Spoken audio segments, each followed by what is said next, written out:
Do you know that song? Did you used to sing that, Conrad? No, I didn't sing it, but I'm familiar with it. Well, now you're a fireman. I would think you would. You know, I think it was about the Great Fire in Chicago. But anyway, Conrad Jackson, you're an author and a fireman. You just wrote Prescott Fire Department, and this is an Images of America book. Yeah, pretty exciting opportunity for me. Absolutely, because this is something, again, that you do. You've been with the Prescott Fire Department for 14 years with the Prescott Fire Department. Before that, I was with the Forest Service here locally, Prescott Hot Shots, Prescott Fire Engine Company for the Forest Service. So 20 years fighting fire now, but 14 years now with the department. Obviously a passion. Yeah.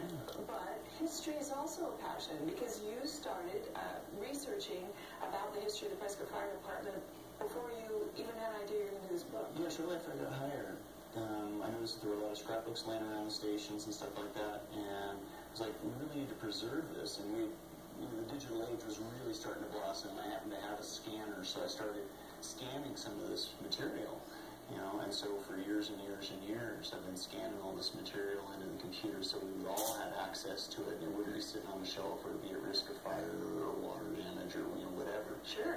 Yeah, and so it was really surprising. I get this email from Arcadia Publishing one day, and they say, "Hi, we're Arcadia Publishing. We don't know if you're familiar with our products or not, but we're wondering if you'd be interested in doing the book for us on the Prescott Fire Department." I'm sitting there at my desk, and I look up, and it's saying Arcadia, Arcadia, Arcadia.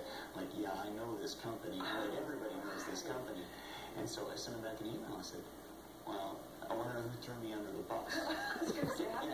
Yeah, exactly. I go, assuming you didn't send us to this, 60 firefighters in the department, who threw me under the bus? And they wrote it back and say, you did. They say when they're trying to recruit authors, one of the things they do, especially for fire or police, is they go to the local newspaper, they see who's doing their press releases. And they say those folks tend to care about their department, they tend to be college educated, and they want to show their department in a positive light. I was like, well, okay, it works for them. Yeah, it worked again, yeah. So I stepped up to it, and I went to the department staff and said, I've been approached for this. Are you guys okay with me running with it? And they're like, yeah, this is cool. Well, it should. I mean, history goes away so fast and gets changed if it's not kept well as well. When people make it up when they don't know it. So, I mean, to have a history of the Prescott Fire Department is a phenomenal thing. Took you quite a while to research it? Yes. Unfortunately, I had all that other stuff under my belt. But then it came, really, really starting to look at details. And so I started living on a weekly basis down at Charlotte Hall and living in the archives. There's some wonderful, wonderful folks working in the Charlotte Hall archives, by the way. So I highly encourage people to go hang out. It's an adventure. We've done such a good job. We're the oldest department in the state. And so with the help of Charlotte Hall, we have retained a lot of those original materials, like the original journals that each of the 4 engine companies kept back in 1885. When you're talking engines, these were like pull carts, right? Pull carts. Yeah. Guys pulling carts, horses pulling carts. Exactly. We started off with, and anybody who's from the area knows the tradition on 4th of July of running the hose cart races downtown in Cortez Street. That was how it started. I mean, that was what we originally used, man. But we didn't get horses on the department until 1906. Oh my gosh, and that was after the Great Fire. So that was after the Great Fire. And one of the fire stations, quote unquote, burned down with the hose cart and everything in it. That hose cart actually got destroyed. There's a photo in the book where it shows that hose cart. That was the Tufts hose cart.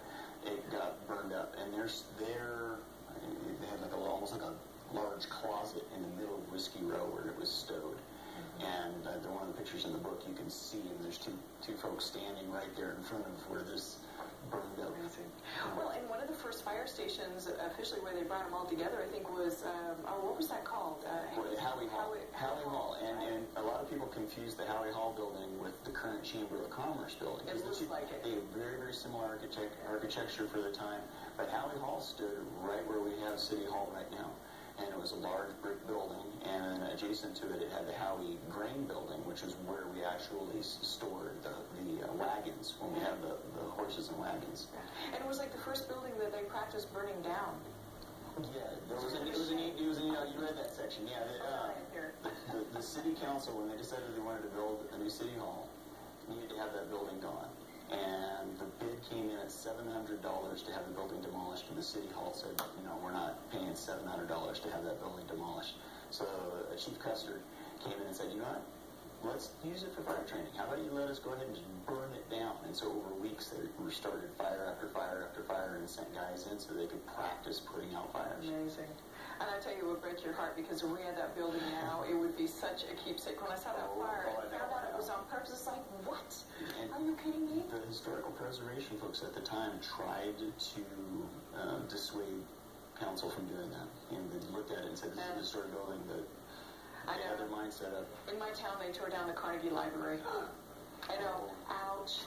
Well, you know, the sad thing is we are out of time, and I'm sick about that. And so, if you don't mind, we're going to have you back sometime and tell us more about the history of the Prescott Fire Department because, you know, our hotshots had many things to do with it. We've got some funny stories, and it's all in the Prescott Fire Department. But about like 200 fabulous photos with cut lines on the history of Prescott Fire Department. Very important. Thanks for having me. Wow, great to have you on, Conrad. Appreciate it. We will, definitely. Our firemen, we love you guys. Thanks again for being a paramedic and a firefighter. Appreciate it. All right, Conrad Jackson. Don't go away. We're going to take a break.